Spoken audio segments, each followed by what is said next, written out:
I'm happy to be back with you all today. Thank you so much for being such a welcoming and beautiful, beautiful community. We love coming here. It's a huge deal for us at Thistle Farms to get to reconnect and make new friends. I will say that we are all but sold out of Thistle Farms products, so thank you so much. There's some beautiful Love Heals books left, but also I know there's still some granola from this. There's granola from Thistle and Bee. Eileen is the board president and founder of Thistle and Bee, and they are selling right in the waffle shop some beautiful granola for one of our sister communities at Thistle Farms.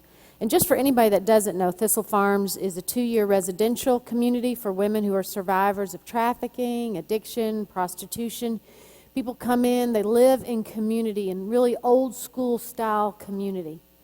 For 2 years, no rent, no authority in the house, and they're able to begin a great healing journey. Be a part of a bath and body care company that produces products that are in probably 600 stores around the country, and be a part of a global community of women healing. And it's been a beautiful, amazing 21-year journey. I've been ordained, though, maybe it's either 25 or 26 years, depending if I'm being honest about my age, probably. Let's say 20. No, I'd say 26. But I was thinking, this year has been a quest for me to think about peace again, to think about real peace. I talked a little bit about it yesterday, but really the thing that amazed me when I started thinking about it was how often in a service I end with the blessing, "May the peace of God, which passes all understanding, keep your hearts and minds in the knowledge and love of God." It's like, if it's beyond our understanding, how are we to attain it? With our fragile and finite minds, how are we supposed to get there? If this is a peace that passes me, how can I find it? And yesterday I talked a little bit about these readings that we've been reading in Lent about, being driven into the wilderness and turning over the tables and picking up crosses, and how it all seems so unpeaceful. And how really in the midst of wilderness, where we find this place to be peaceful pilgrims and peaceful warriors and peaceful entrepreneurs, there's a sense that proclaiming peace is an act of faith. Because we cannot attain it, proclaiming peace is an act of faith. And Jesus, in the midst of this wilderness of his 3-year ministry, going from the wilderness of Nazareth to the wilderness of Jerusalem, a journey that could have taken him a couple weeks, took him 3 years, has these glimpses of peace for us all along the way in the midst of it. It's beautiful. In my travels and in my journey and in my work in this last year, I have really tried to glimpse at what that peace looks like. We go around the country to help set up communities that are sister communities and to help establish really safe places for women coming off the streets, women who have a deep knowledge and glimpse sometimes that I have never gotten to of what that peace looks like. We were in northern Indiana 3 weeks ago. I was at the diocese in northern Indiana, and I was going to talk about Love Heals for the morning. And the bishop and the staff and people from all the churches were there, and it was set up just like any service. It was really fun. It was in a church called St. Andrew's. And this is totally off topic, I'm sorry. But that church was moved to the spot we were on, and they had a pictorial history. And when they moved the church, it got stuck on the corner in the downtown area, and they got stuck for weeks, and they had to worship while the church was on the truck beds on the corner. Isn't that awesome? Like, they didn't stop worshiping just because they were stuck somewhere. So I already knew this was like a really special place. So we were all standing in a circle, and I was thinking about what I was going to say, and I was wondering, and we wanted to start the day off, and there was probably, about 100, 150 folks in the circle around the sanctuary. And of course, the bishop was up front. And we started because that's how we always start at Thistle Farms, in a circle. And we take one of our oldest products, the candle, and we light the candle and we say, and we've said it for years and years, we light this candle for the woman who is still on the street and the woman trying to find her way home. It's a beautiful way to start it. Well, the graduate who was with me and traveling with me, Jennifer, was in the back. And I thought, isn't that funny that the bishop is still going to be up front and then he's putting her in the back? Isn't that how it always is? And I was already kind of not peaceful.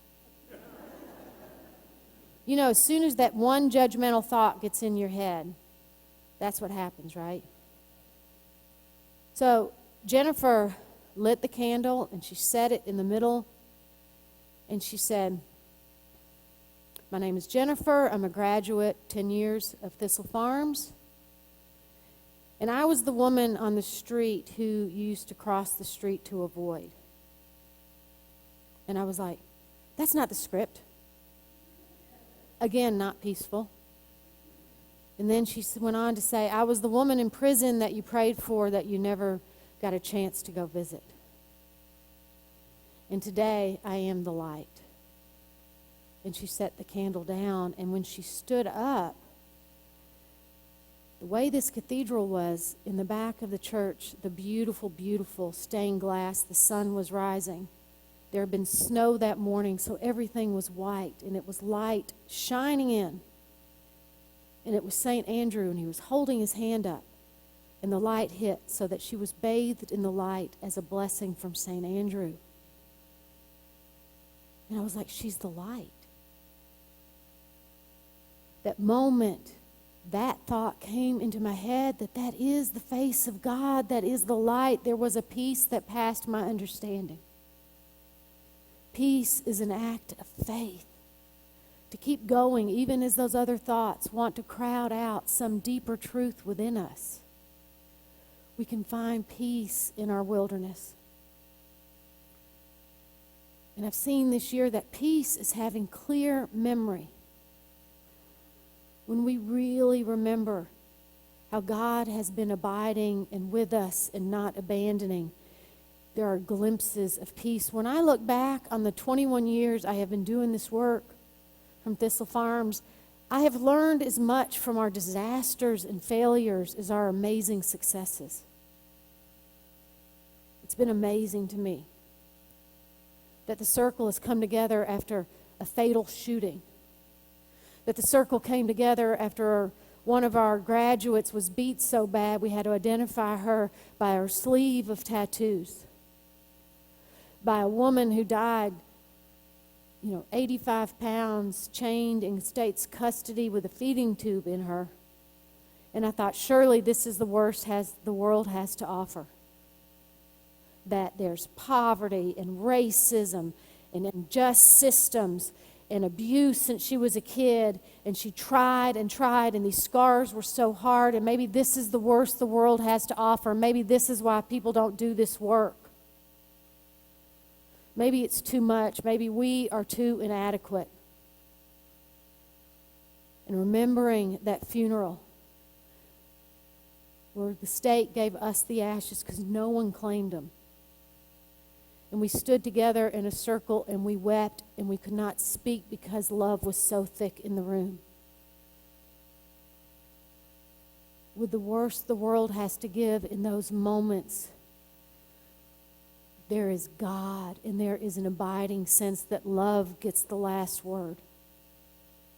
And there are peaceful times and spaces even in those moments. So when you have clear memory, when you really remember the mercy you have known and the forgiveness you have known, we can find those moments of peace. And I do believe, as I look back on this past year, that really peace is the work of justice.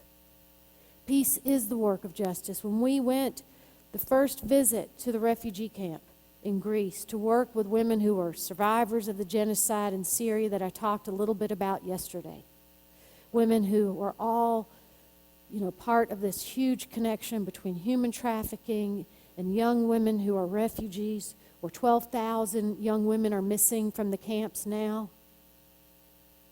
We went and we started this weaving project, and on about day 3 or 4, when we were wandering around the camp in the afternoon, there is nothing going on, by the way. People wait in line to get a towel, to get water, to take a shower, to get a hammer if you wanted to hang a picture. And so people kind of shuffle around the camp because you're just going to another line. And I was walking around the camp, and I had learned in seminary this idea of justice as a veil of ignorance, that if you want to have a sense of justice, you have to have this veil of ignorance that you put on yourself. You don't know if you're male or female. You don't know if you're gay or straight. You don't know if you're a citizen or a refugee. You don't know if you're young or old. You don't know if you're handicapped or not. You don't know if you're addicted or not. You don't know anything about yourself. So what does the system that you want to set up look like, not knowing that about yourself? Wandering around this camp, and there was a young mom pushing in one of the pram kind of strollers a baby. And I imagine that she either was maybe just had that baby in the camp, or she was pregnant coming over, or maybe she had a small baby on the boat. But she was pushing this baby in this stroller, and she had this little cloth, and you couldn't see the baby. And immediately the words in my head came up, oh, look, there's a veil of ignorance. How does she think, this sweet young mom, that this little thin cloth is going to cover that baby and protect it from all this injustice and all this cruelty in this world? And then I started falling in love with the baby, just thinking about not all the refugees or human trafficking survivors in this world, but about this little tiny innocent baby that I know nothing about.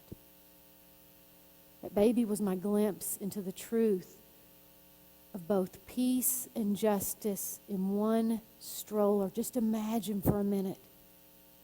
That baby doesn't know that it's a refugee.